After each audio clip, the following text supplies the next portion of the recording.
Aye, shepherd's pie, greetings from the Philippines. I'm back, sitting down with my new friend Philip.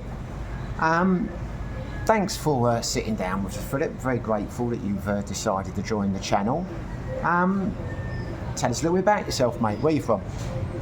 I'm from the United States, Michigan, where I was born in the Upper Peninsula of Michigan. But then pretty hard scrabble life up there, so my folks moved down to Lansing, Michigan. I grew up there. Big family, or? Yeah, I had 3 brothers and 3 sisters. I was the oldest. I had a twin sister. And did you enjoy life near Lansing, or? Yeah, I mean, it was this kind of typical outstate dwelling. Lansing's the capital, so I was always interested in the local goings-on there. What age were you when you moved there then?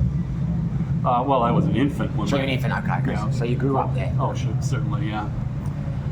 But eventually, I got through college. Michigan State University is next door to Lansing, and worked my way through college. You could do that back then. That's one of the big colleges. Aren't they good at American football? I've heard of Michigan State. They're one of the... Sometimes they're good. They're long-suffering fans. And what did you do when you finished university? Well, I went into the... I'd gotten married in college to a girl I went to kindergarten with.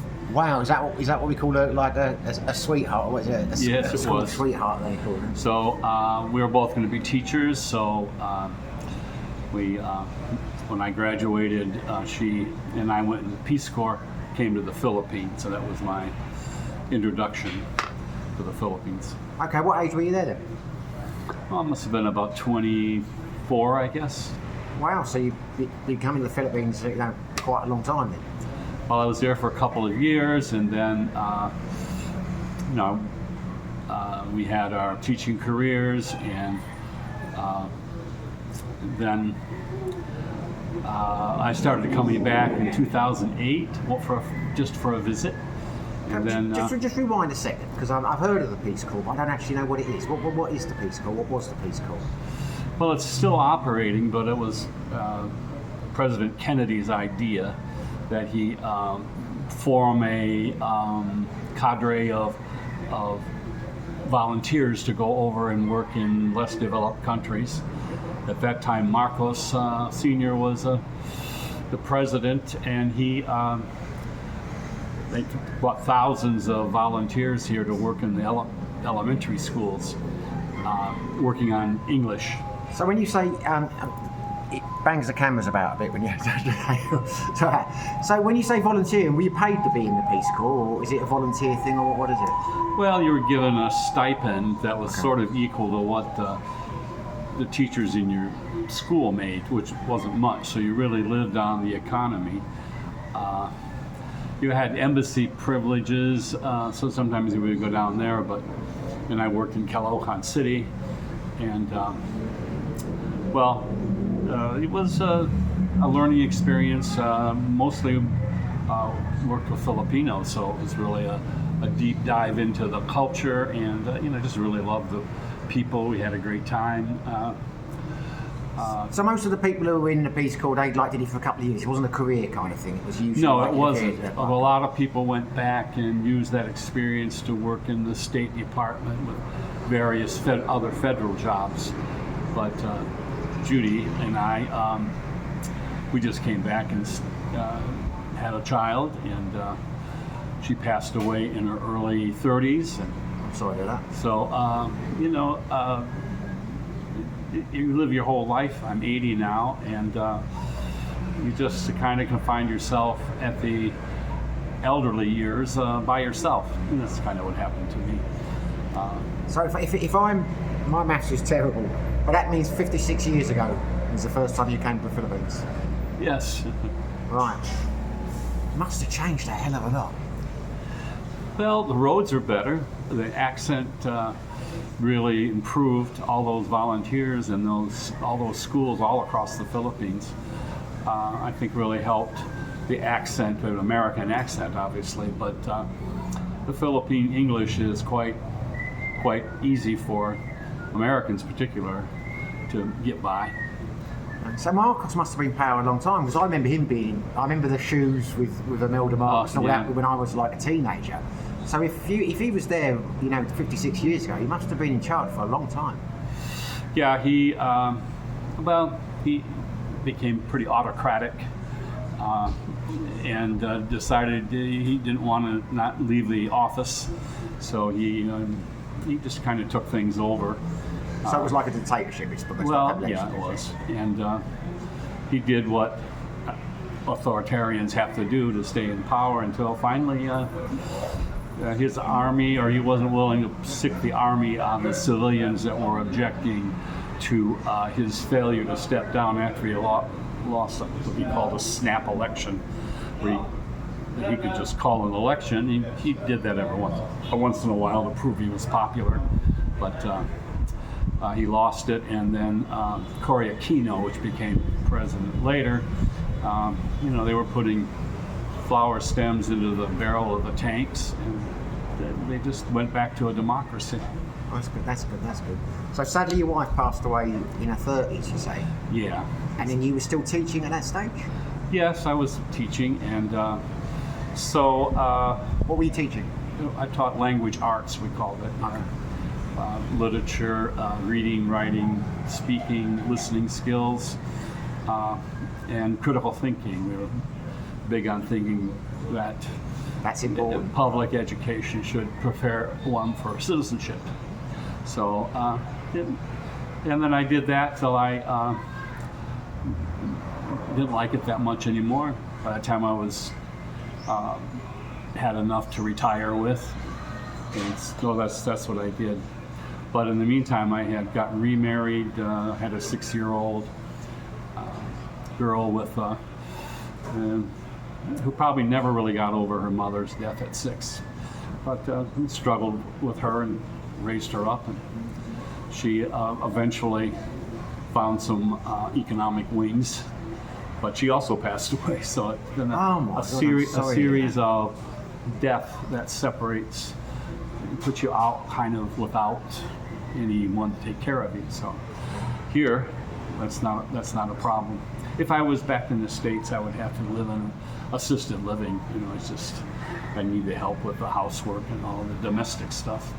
Okay. So I'm here. So, how many times had you been to the Philippines before you actually moved here? Well, in 2008, I came back for a visit, and then when my daughter passed away in 2014, so about 10 years, I've been coming back and forth, and as sort of a break from my second wife was older than I was, so when she got into her 80s, she had a lot of health problems. So there was a lot of caretaking to do there, but you just do what you have to do. And when she passed away last spring, I just decided, well, I'll come to the Philippines and permanently. Well, I'm sorry you've had so many losses, mate. I mean, that's I feel for you. I don't know what to say. Well, it's your story. It's the story of a lot of guys here. They find themselves up, past retirement age, and they're alone for lots of reasons. It's divorce, domestic scene doesn't seem to be available, so they come here, and to me it's assisted living in paradise. Okay, so did you go to many other countries during your teaching career or with the Peace Corps? Well, I went to Europe when I was in college. Germany, France, that routine, and I was my best friend in high school was marrying a German girl. He was in the Army, so he wanted me to come over for that, so I did. Got back in time to get back in school so I could get a deferment, because that was always a thing to do back then. So then my brother His second wife was a Spanish professor of Spanish in the university in Michigan, and she has an interesting story too. But she has a place, an apartment in Seville, and so they go back and forth now that he's retired. So I went to Spain, and then been in Mexico and Canada, but So you've been to Mexico? Mexico Yeah. just for a cross-border kind of visit. So what I'm getting at is, I mean, you've not been anywhere else in Asia? No, just the Philippines. I'm just wondering why, it was the Philippines, because obviously there's certain places a lot of people retire to, like Mexico and the Philippines and Thailand and all that kind of thing. Well, it was the Peace Corps experience that really changed a lot of things about my thinking, and that was, and I really have an attachment for the country, So that's what I'm getting at. So was it something that you were thinking about throughout your life, maybe coming back here? Yeah, I think so. As time went along, then when I got, it seemed a great break from the caretaking of my wife. But when she passed away, then there was not much of a big decision to make, because it's very easy to live here, get things taken care of, This time I bought a car that I'm going to move to Davao in August, because my caretaker friend, she has a 1-year-old child, and her family is from Negros Oriental, which is kind of a remote province. Okay, so let's backtrack just a little bit. So when did you actually move here this time? I came in December.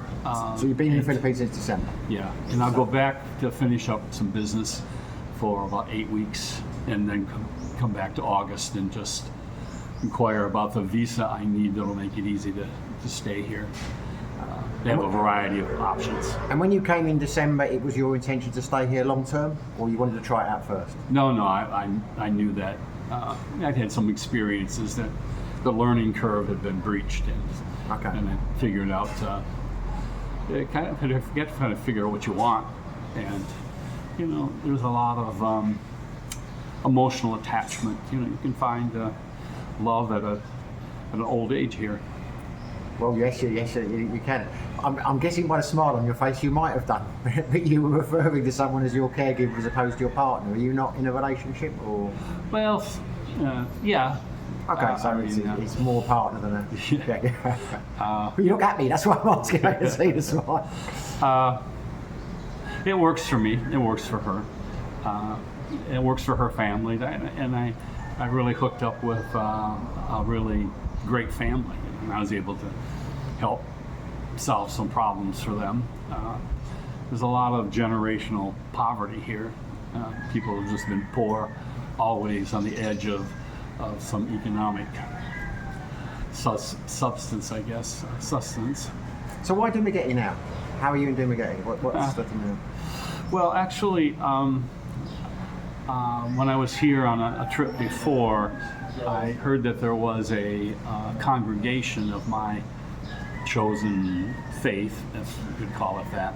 I'm a Unitarian Universalist, which has a whole history of free thinking and non-dogmatic kind of approach to the question of spirituality. So I looked them up and came here for a visit, and then I decided I would help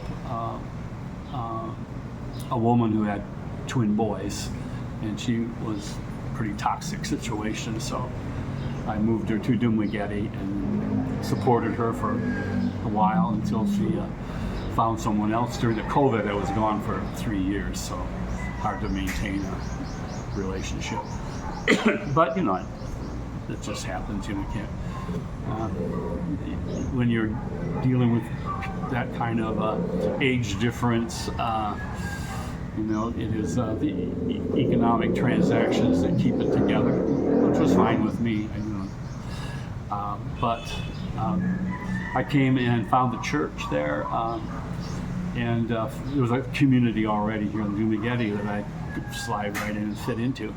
So since about 16 maybe, yeah, I was in Dumaguete off and on. So is it a big congregation? Because I think I've met 3 or 4 down at the Henry Resort. So I don't know if I've just been lucky in the terms I've met, or there's a lot of you. I'm not sure. Well, that's very close to the walking distance from the compound, the campus of the headquarters. But it's a fascinating story of how people find their way to a different theology. You probably have to pick your own after a while. Kind of, for me, I've studied a lot of. I was interested in religious traditions, so it's much of the diversity of the world, for good or not, is based on religious traditions. Taribo Quimata is the name of the founder of the Universalist Church of the Philippines. And Universalism is a little different than Unitarianism. I think we'll have to do a different interview just on that. That sounds fascinating if you're up for it. Sounds very interesting. Why Davao then? Why are you going to move to Davao? Well, that's where my new love has her family's from there. And Okay. I spent December a month there in the province. I got I rented a condo, 2-bedroom condo, so I'd have a base, and then traveled to the Davao Oriental, because it was pretty primitive there, so it's not all that comfortable for someone who's used to Western lifestyle. yeah, a Western toilet. But so you only been there for 1 month? Is that all you've had over there, or have you been there before? Well, no, I've been back a couple of times. Eli agreed to come to Dumaguete, but and then I bought a car so we could travel back and forth. So I've done that. It's interesting to see the Philippines by private automobile, because most people don't do that, even Filipinos. It's not set up for tourists like that. You usually go by bus or plane, ferry. So it's pretty easy to get a ferry connection island to island with a car. So what are your first impressions of Davao then? Well, I had been to Davao before because I lived in Butuan on Mindanao. So Davao is the 3rd largest city. It's very much a metropolis, but it seems to be cleaner. It seems to be safer. It seems to be a little less congested, but it's still heavy traffic. And you have to learn how to drive Filipino style, then it's quite easy. I've never been there, but I might make a fool of myself now. But that's the place where Duterte's daughter is the mayor, isn't it? It's supposed to have the lowest crime rate in. Duterte was he's an interesting guy. On one of my little excursions from Butuan, when I came to Negros, I was struggling with some bags and stuff, and this Filipino helped me, and he was from Sama Island, which is right next to Davao. So he invited me down, and on the election eve, when Duterte won, I was staying with he and his family, and he had a number of daughters. One of the happiest guys I've ever met. Really a happy guy. He's a fishmonger. He has a boat that goes out and catches fish. At that time, he had a retail operation, cooking up the fish that he caught. But he also, that was his business, fishmonger. So, I even went on a trip back. I drove right to his place. I couldn't quite remember where it was because it had been a number of years since I had been there. 16, so it was this year, so it's 24.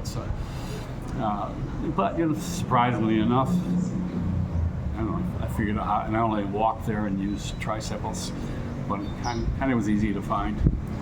They were quite surprised to see me. Seems to be in the Philippines, it's a bit like Thailand. A lot of people ask me, why did I end up in Petrobram, or why did I end up in Buriram? And I say, well, the thing is, when you meet a Thai woman, they all want to go back to the village or the town they're from. That's their dream, so you end up moving where they came from, which is obviously kind of similar to what's happened with you. If you hadn't met your partner now, and you could choose anywhere in the Philippines, where would you? I'd be Dumaguete. But Dumaguete, Oh, really? sure. Yeah. There's a lot of one of the things when you get totally where you're the only foreigner there, and they very seldom see foreigners there. So my the father of the family there, they had 3 boys and 1 girl that I'm with.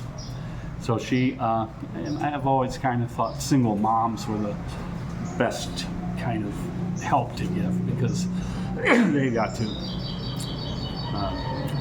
they've been abandoned by the father. Sometimes often takes off when he finds out the little girl's pregnant. So, and here the attitude is, if you're it's all the woman's fault if she gets pregnant, so it's all her responsibility too. So I'll tell you what, Philip, you've got a big heart, mate, and I know that from when we've chatted in the bar. yeah. But you're the total polar opposite of so many people you meet over here who avoid a single mum like the plague. They say they're just after this and that. But I agree with you, mate. Yeah. I think, at the end of the day, you can't. These people are poor. They're in desperate situations. Kind of this idea to call them gold. There, but for the grace of God. These are people who need help, and it can be. But they also, it's a very warm, welcoming culture. Have some Asian features of loss of face and stuff like that. You learn not to ever say your lover is wrong, because Filipinos are never wrong, but they will admit that maybe it could have made a different decision after you go through whatever little upset that happens between couples. But the basic thing is, love is very important, and the economic thing, it's if you keep track of that too much, you're going to be upset. You're going to feel taken advantage of. But for me, because this time it's really a very coherent family that's together, and not that they don't have some of their own upsets and quarrels and stuff, sibling stuff goes on, but I just like having that connection again, because in my own life I've outgrown really significant relationships. I mean, I've lived longer than they have, meaning outgrown, but so it's for me, it's I'm loved the way I want to be loved, which there's always some compromise, I suppose, in relationships, but when I just had the opportunity to come here, I would think that American old guys who are all alone find themselves not in any financial, they can handle the financial transition. They should look at the Philippines and look for someone that will treat you the way you want to be treated. And for me, I just can't do domestic chores very well. So. none of us can, mate. I just always was married. 9.5 years to the first wife, 45 years to the second. Wow. So I found it. There was the love in the relationship that kept it going, even though it got burdensome with the caretaking responsibilities. But after the initial 3 months of just kind of vegging out, I said, I've got to go find a place in Dumaguete. I knew exactly where I wanted to be geographically. I lived in several different places in Dumaguete, but I got down near the near south end of Dumaguete, where there's keep touching that. No, don't worry about it. And I have all sorts of different groups of friends. I like to go out and have a beer and hopefully get into a good discussion about a variety of topics.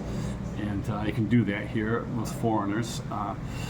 The English is good, but once in a while I'll run into someone, a Filipino that's really been overseas, I met a really interesting guy down at a bar on the boulevard. And he was in there having a grand time, taking a break from his family. He liked there because we had a live band and he was really enjoying himself, but his English was impeccable because he had worked in a business environment that was all English, of course, the language. If you don't mind me asking, how big is the age gap? How big is the age gap in relation, if you don't mind me asking? Well, let's see. It must be. She just turned 23. I just turned 80, so 50 some years. But and I know my own health situation. How much more time do I have? She's she's pretty proud person that was doing well. She went off to Manila to work as a pharmacist assistant. Then she got pregnant there, and she had to kind of come limping back home, and there's of course the scandal and everything. So now she feels because she's with a foreigner, she doesn't have the kind of economic woes her family has benefited there. No, I get that entirely. I mean, that's and I've said this on various interviews when I lived in Thailand. In Thailand, the family will always come first. The Thai culture is to look after their parents, particularly if you're with the youngest daughter. It's just the way the culture works, and there's nothing wrong with that. If you provide what they need, you are the answer to their dreams, and they will treat you like a king. If you meet a Filipino single mother, people will say, well, she'll always put the daughter first. Well, of course she will. Who wouldn't? That's the way the world works. Well, I put the daughter first too. Exactly. That's why I don't understand why people get confused about this kind of thing. It's they're looking for financial security. Who wouldn't? They're a single parent, but you're getting the love that you need. It's a win-win. What's the problem? Yeah. But my sister-in-law said the other day, I was chatting with her, and that's a neat thing too, is you can video chat with people. And you can, when I was first here, it took 3 weeks to turn a letter around, mailing back to the United States. Phone calls were impossible. But she was saying that what you have, Philip, is a do-over. Not many people get a do-over, so that's true. And it's little Tia, she's such a sweetheart. I could be her great-grandfather, of course, but I can see where some of my siblings are really enjoying their grandchildren. But I'm rather separated from my own daughter's family.